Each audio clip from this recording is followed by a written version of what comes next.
अस्सलामुअलैकुम। आज के लेक्चर में हमारे पास पेडागोजी से रिलेटेड एमसीक्यूज है। 100 वेरी इंपॉर्टेंट एमसीक्यूज हैं, अक्सर पेपर्स में आते रहते हैं, तो इनको आपने गौर से देखना है।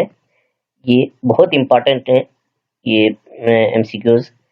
अकॉर्डिंग टू ये आपके पास पीएससी है, एनटीएस, कोई भी पेडागोजी से रिलेटेड पेपर आता है उसमें आपके लिए ये हेल्पफुल होंगे। तो पहला एमसीक्यूज है, इसको हम देखेंगे। इसमें कहते हैं an assessment is dash if it consistently achieve the same results with the same students. तो ये आपके पास रिलायबल होगा। ठीक है। क्वेश्चन नंबर 2 है, इसमें कहता है ए और an dash assessment is one which measures that it is intended to measure. तो ये आपके पास वैलिड आ जाएगा। नेक्स्ट आपके पास क्वेश्चन नंबर 3 है, इसमें कहता है the use of technology to enhance learning process is called dash in education. तो ये आपके पास आईसीटी। ठीक है। नेक्स्ट आपके पास है क्वेश्चन नंबर 4, इसमें कहता है an assessment that measures a students current knowledge for the purpose of assigning a suitable course is called diagnostic assessment कहते हैं इसको। ठीक है। नेक्स्ट आपके पास क्वेश्चन नंबर 4 है, 4 हो गया। फिफ्थ है, इसको हम देखेंगे कि फिफ्थ में क्या कह रहे हैं। फिफ्थ क्वेश्चन नंबर 5, तो फिफ्थ में कहता है an assessment that is generally carried out through out a course is called. Through out of course जो असेसमेंट होती है, इनके पूरे कोर्स के दौरान, वो फॉर्मेटिव असेसमेंट होती है। ठीक है। तो जो आगे दिया हुआ वैसे भी एट द एंड वाला क्वेश्चन नंबर 6 है, इसमें कहता है an assessment that is generally carried out the end. ठीक है। एंड ऑफ द कोर्स जो होगी वो आपके पास सुमेटिव असेसमेंट होती है, ये आपने याद रखना है। क्वेश्चन नंबर 7 है, इसमें कहता है which from the following is not a formal assessment. तो वो डिस्कशन है। ठीक है। नेक्स्ट आपके पास है question number 8, which from the following is not an informal assessment. वो असाइनमेंट जो है वो इनफॉर्मल असेसमेंट नहीं है। नेक्स्ट हम मूव करेंगे क्वेश्चन नंबर 9 की तरफ। इसमें क्या कह रहे हैं, क्वेश्चन नंबर 9,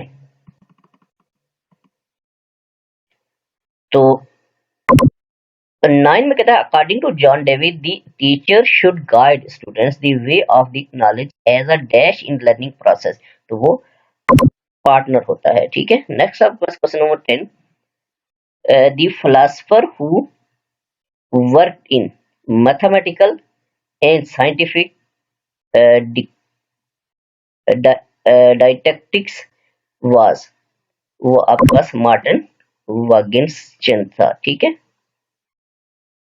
मार्टिन वागिंसचंद था। ठीक है। नेक्स्ट आपके पास है क्वेश्चन नंबर 11, इसमें कहता है which philosopher gave the idea that education should be based on the principles of human development. तो वो ह्यूमन डेवलपमेंट की बात जो है वो रूसो करता है। नेक्स्ट आपके पास है 12, इसमें कहता है who introduce the theory of एम्पिरिज्म। Empiricism. ठीक है। Who introduce the theory of empiricism. ये आपके पास जॉन लॉकी था। नेक्स्ट आपके पास क्वेश्चन नंबर 13 है, इसमें कहता है who gave the totality conscious ideas. वो आपके पास हर्बर्ट हर्बर्ट स्पेंसर। नेक्स्ट आपके पास क्वेश्चन नंबर 14 है, इसको हम देखेंगे इसमें क्या कह रहा है। Question number 14 very important question हैं ये। 14 में कहता है who wrote the book Emily. तो वो जो एमिली बुक थी वो रूसो ने लिखी थी। नेक्स्ट 15 है, which philosopher compile kindergarten education system. तो वो फ्रेडरिच फ्रोबल था। नेक्स्ट आपके पास क्वेश्चन नंबर 16 है, when was the book you child development, ये तो कुछ नहीं है। When was the book child development for early childhood studies published for the first time. तो ये 1895 को पब्लिश हुई थी। नेक्स्ट आपके पास 17 है, which educator gave the idea of behaviourism in education system. तो वो आपके पास वाटसन था। नेक्स्ट आपके पास क्वेश्चन नंबर 18 है, at the beginning of the 19th century whose focus was the study of the development of the mind। वो John पीगर था। ठीक है, क्वेश्चन नंबर 19 की तरफ हम मूव करेंगे। इसमें क्या कह रहा है, वेरी इंपॉर्टेंट क्वेश्चन हैं ये फॉर BSc 19। तो 19 में कहता है who had devised the term IQ, इनके इंटेलिजेंस क्वेश्चन, वो आपके पास विलियम स्टर्न था। नेक्स्ट आपके पास है question number 20, but call the intelligence to innate. Next आपके पास क्वेश्चन नंबर 21 है, which educator presents law of readiness, law of exercise and law of effect, तो थर्नडाइक। क्वेश्चन नंबर 22 है, who said these situations are mental evaluations that are aspects of conflict and anxiety, तो वो आपके पास Rolf Taylor था। अब हम move करेंगे question number 23 की तरफ। तो 23 में क्या कह रहा है, इसको हम देखेंगे, बहुत इंपॉर्टेंट क्वेश्चन है ये। 23 इसमें कहता है फॉर्मल एजुकेशन और स्कूल ट्रेनिंग रिप्रेजेंट्स, तो ये आपके पास प्लान प्रोग्राम ऑफ स्टडी होता है। फॉर्मल जो स्कूल में दी जाती है एजुकेशन ज़ाहिर प्लान के तहत ही होती है। नेक्स्ट आपके पास 24, in childhood which conditions are favourable for improving of skills and knowledge began in dash home, ठीक है। नेक्स्ट आपके पास क्वेश्चन नंबर 25 है। 25 को हम देखेंगे कि इसमें क्या कह रहे हैं। 25 तो देखिए 25 में कहता है from the given below which is most suitable for the study of human behaviour, तो स्टडी ऑफ बिहेवियर होती है ह्यूमन की, उसमें साइकोलॉजी होती है, ठीक है। नेक्स्ट आपके पास question number 26, education dash explains the gaining experience from birth through old age, तो ये आपके पास साइकोलॉजी है। नेक्स्ट आपके पास question number 27, who are usually responsible for conducting classroom and laboratory learning studies which are carefully plan, तो वो आपके पास साइकोलॉजिस्ट ऑफ एजुकेशन है। 28 है, psychologist are agreed that education implies can be regarded as dash, ये both process and product. Next आपके पास question number 29 है, इसको हम देखेंगे 29 को, इसमें क्या कह रहे हैं। 29, in 19th century European psychologists devoted best attention to studies dealing with dash imagery, तो वो आपके पास है मेंटल। नेक्स्ट आपके पास 30 है, which psychologist introduced the application of scientifically evolved principles and theories of learning in education system, तो वो अमरकंट थे। नेक्स्ट आपके पास है question number 31, at the end of 19th century which philosopher formulated laws of learning as a result of his experiments with animals, तो वो Thorndike था। Next आपके पास है question number 32, successful educational practices evolve from the application of dash methods, तो वो scientific. Next आपके पास क्वेश्चन नंबर 33 में देखेंगे इसमें क्या कह रहे हैं।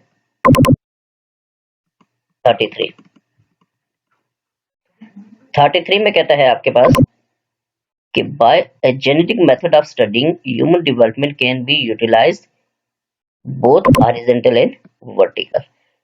34 है, the dash method is very useful in some areas of investigation, तो वो क्वेश्चनर है। नेक्स्ट आपके पास है 35, skilled interviewer can discover many dash about the person interviewed, वो फैक्ट्स है। नेक्स्ट आपके पास है 36, इसमें कहता है dash includes data concerning family background and educational development, तो वो आपके पास है केस स्टडी होता है जो हम इसको स्टडी करते हैं। क्वेश्चन नंबर 35 है 37 है, इसको हम देखेंगे 37 में आपके लिए क्या कह रहे हैं। 37 में कहता है psychological experiment is used to test concerning human behaviour. Next आपके पास है question number 38, method of research is dash method of conducted experimentation probably. तो वो आपके पास है बोथ एग्जैक्ट एंड रिफाइंड। 39 है according to human factor individuals may vary from dash to day in their performance. तो वो day to vary from day to day. Next आपके पास है 40 for study purpose the dash the members of a group of young people can be differ among themselves in habit। वो आपके पास है C both abilities and interest। 41 है teacher are closely associated with the dash process with learning process। 42 को हम देखेंगे इसमें क्या कह रहे हैं। क्वेश्चन नंबर 42 इसमें कहता है 42 में कि the teacher can provide the kind of stimulation to enable the child to become dash learner। तो become the active learner होगा, ठीक है, active। क्वेश्चन नंबर 43 है children should be given an opportunity to experience the democratic way of life in school। तो इसका experience आ जाएगा, ठीक है। नेक्स्ट आपके पास है the value of satisfaction in learning is emphasized by the psychologist nowadays। तो इसका आपके पास लर्निंग आ जाएगा। नेक्स्ट 45 है, इसको हम देखेंगे कि 45 में क्या कह रहे हैं। 45 इसमें कहता है for growth of children some parents and teachers were covered concern about providing dash conditions। तो वो आपके पास हेल्पफुल हो जाएगा, ठीक है, हेल्पफुल प्रोवाइडिंग हेल्पफुल कंडीशनिंग। 46 है a teacher should have an intelligence quotient of 120। Next आपके पास है question number 47 when a teacher is certified to teach it does not mean his dash is completed education। Next आपके पास है 48 who said that a single shelf of a good European library was worth the whole native literature of India and Arabia। तो वो आपके पास Lord मैकॉलरे है, ठीक है। Next आपके पास है 49, इसको हम देखेंगे 49 में क्या कह रहे हैं।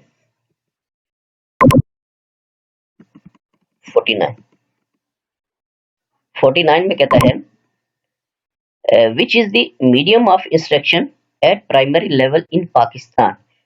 तो वो आपके पास मीडियम ऑफ प्राइमरी पे वो उर्दू ही है। नेक्स्ट आपके पास 50 approximately 35 working weeks in a year at dash both primary and secondary levels, ठीक है। 35 वीक्स 35 वीक्स ही होते हैं। नेक्स्ट आपके पास है अप्रॉक्सीमेटली 51 है इन 1974 university grants commission was established in. तो वो इस्लामाबाद में एस्टेब्लिश हुआ था। नेक्स्ट आपके पास है 52 the university grants commission has started training program for teacher of both degree colleges and universities. Next आपके पास है क्वेश्चन नंबर 53। 53 में देखेंगे हम कि इसमें क्या कह रहे हैं। 53 तो 53 में कहता है in the organization of the school the basic determining factor is the dash of the school. ज़ाहिर करिकुलम ही बेसिक फैक्टर, तो ये आपके पास करिकुलम आ जाएगा। नेक्स्ट आपके पास है the curriculum should be formulated on cooperative basis, ठीक है, फॉर्मुलेट होता है ऑन कोऑपरेटिव बेसिस, क्या करिकुलम फॉर्मुलेटेड आएगा इसमें। नेक्स्ट आपके पास है question number 55 the staff should examine the program continuously with the dash of the principal. Leadership भी होगी, ठीक है, leadership of the principal. Next आपके पास है question number 56 Pakistan studies was made a dash subject of class x XII and XIV। तो ये ज़ाहिर है इनमें ये पाकिस्तान स्टडी जो है इन क्लासेस में क्या है वो कंपलसरी है, ठीक है, मैट्रिक में कंपलसरी है। नेक्स्ट आपके पास है क्वेश्चन नंबर 57। तो 57 में हम देखेंगे इसमें क्या कह रहे हैं। 57। इसमें कहता है 57 में कि the dash universities in colleges were organized a number of programs for teacher training for the teaching of dash agriculture. ठीक है।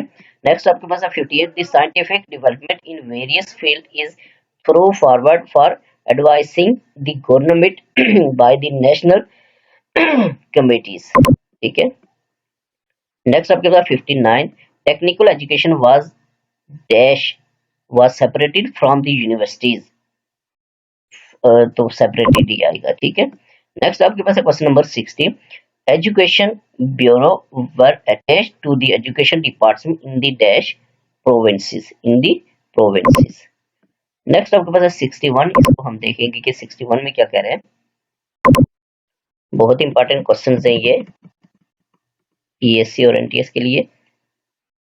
तो इसमें कहता है 61 at the time of partition in 1947 there were dash colleges 40 colleges in working. 40 colleges work कर रहे थे 1947 में जब पाकिस्तान बना था। 62 है at the time of partition in 1947 there were dash university in working. से 2 यूनिवर्सिटीज जो थी वो काम कर रही थी। नेक्स्ट 63 है president Pakistan is the dash in case of federal university. तो वो चांसलर होता है। ठीक है। प्रेसिडेंट जो होता है वो चांसलर होता है यूनिवर्सिटी का। नेक्स्ट आपका 64 vice chancellor shall preside at the dash of the university in the absence of the chancellor. तो वो कॉन्वोकेशन। नेक्स्ट आपके पास 65 कहता है a quantitative description of experience data is dash a measurement. तो सिंपली अ मेजरमेंट। नेक्स्ट आपके पास 66 जिसमें देखेंगे कि क्या कह रहा है 66 में। 66 इसमें कहता है community health agencies should recognise the importance of the dash aspect of education. तो importance of the physical aspect of education. Next आपके पास 67 in our schools and colleges evaluation of individual readiness for further learning is becoming a common। तो becoming a practice। Next up was 68 a nervous or shy child cannot obtain the benefits from his dash experience from his learning experience। Next आपके पास है 69 learning to read is a complex dash learning to read is a complex activity। Next आपके पास है 70। इसको हम देखेंगे कि 70 में क्या कह रहे हैं। क्वेश्चन नंबर 70 70 में कहता है the obtaining of thought from the written material can be possible through silent. तो थ्रू साइलेंट रीडनेस आएगा रीडिंग आएगा। ठीक है। नेक्स्ट आपके पास है 71 successful practice is the real test of dash achievement.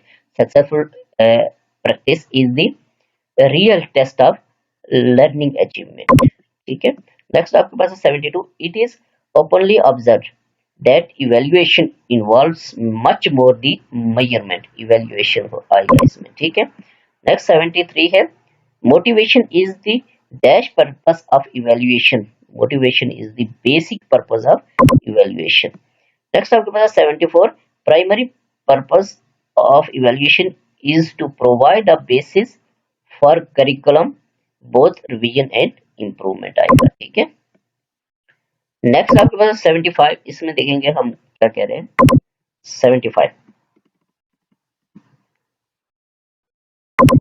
75 में कहता है environment should be main focus in the case of institutes। 76 है it is dash exercise for complete evaluation of institution। तो ये आपके पास बहुत कॉस्टली एंड टाइम कंज्यूमिंग आएगा। ठीक है। नेक्स्ट 77 है Webster dash evaluation as examining and judging the worth quality significance amount degree or condition of something. तो ये आपके पास वेबस्टर डिफाइन इवैल्यूएशन। नेक्स्ट आपके पास है 78 dash define evaluation as a process of delineating deline, delineating, obtaining and providing useful information for judging decision alternatives। तो ये आपके पास स्टफ स्टफली बीम आएगा, ठीक है। वेबस्टर नहीं था, स्टफली बीम, हाँ स्टफली बीम ही है, ठीक है। तो ये आपके पास 78 आ जाएगा, स्टफली बीम।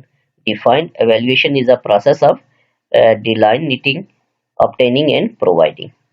नेक्स्ट आपके पास है 79, इसको देखेंगे कि इसमें क्या कह रहे हैं। 79 79 में कहता है in education research how many style that are use. तो एजुकेशन रिसर्च में 4 स्टाइल, 4 स्टाइल्स होंगे, ठीक है। नेक्स्ट आपके पास 80 the other main dash is that education is a human activity। the other main assumption, ठीक है, is that education is a human activity। Next आपके पास है 81, इसमें कहता है which city of Pakistan is called city of college. तो लाहौर को कहा जाता है, ठीक है। 82 आ जाएगा आपके पास नेक्स्ट, उसको हम देखेंगे कि 82 में क्या कह रहा है। 82 82 में कहता है reciting of the national anthem made compulsory in high schools in June 9 1957। 83 at the time of partition in 1947 there were dash primary schools in working। तो ये 8413 schools थे। नेक्स्ट आपके पास है 84 at the time of partition of 1974 there were dash technical schools in working। 40 technical schools are working। Next आपके पास है 85 in 1974 how many male teachers were working in Pakistan। तो ये आपके पास 48,676 थे। नेक्स्ट आपके पास है 86 में क्या कह रहे हैं उसको हम देखेंगे, वेरी इंपॉर्टेंट एमसीक्यूज हैं for PSC. Who became vice chancellor of the Punjab University after partition. Very important है, डॉक्टर उमर हयात मलिक। 87 है who was the first female vice chancellor of Pakistan. तो डॉक्टर कनीज यूसुफ थी। नेक्स्ट आपको है 88 who introduce the term mental test. तो Cattell था।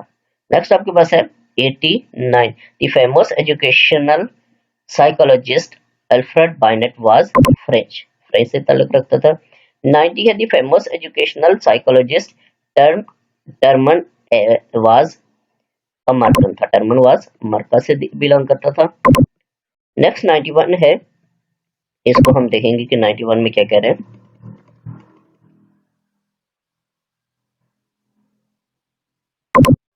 91 इसमें कहता है an attitude of fair minded appreciation of its value can be obtained through a consideration of mental measurement आ जाएगा। 92 है the first Binet Simon test appeared with revisions in 1908 and 1911। Next up 93 in America during World War I the testing of the intelligence of individuals began in groups। Next up है 94 which test represents the test of abstract intelligence। तो वो language की test है। Next आपके पास है 95, इसको हम देखेंगे। 95 को देखेंगे कि इसमें क्या कह रहे हैं।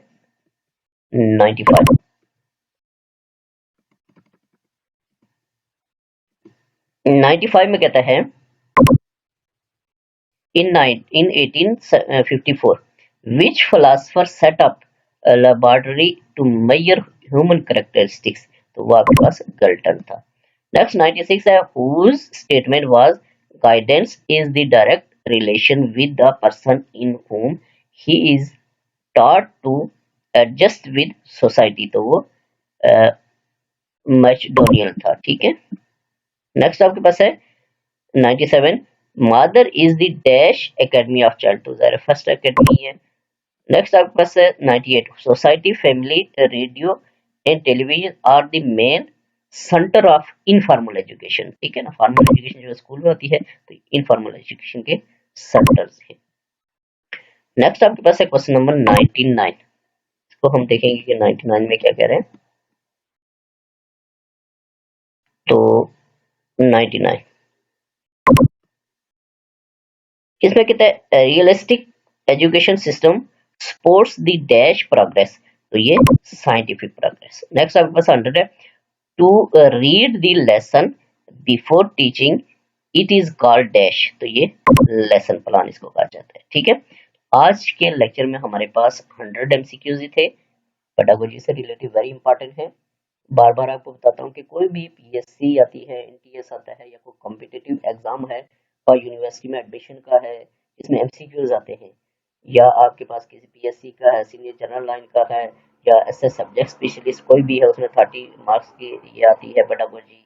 इसी तरह आपके पास और भी है, तो उनके लिए आपके लिए बेनिफिट होगा कोई भी पेपर जिसमें पेडागोजी आती है। ठीक है, तो फिर नेक्स्ट लेक्चर के साथ हाजिर होऊंगा।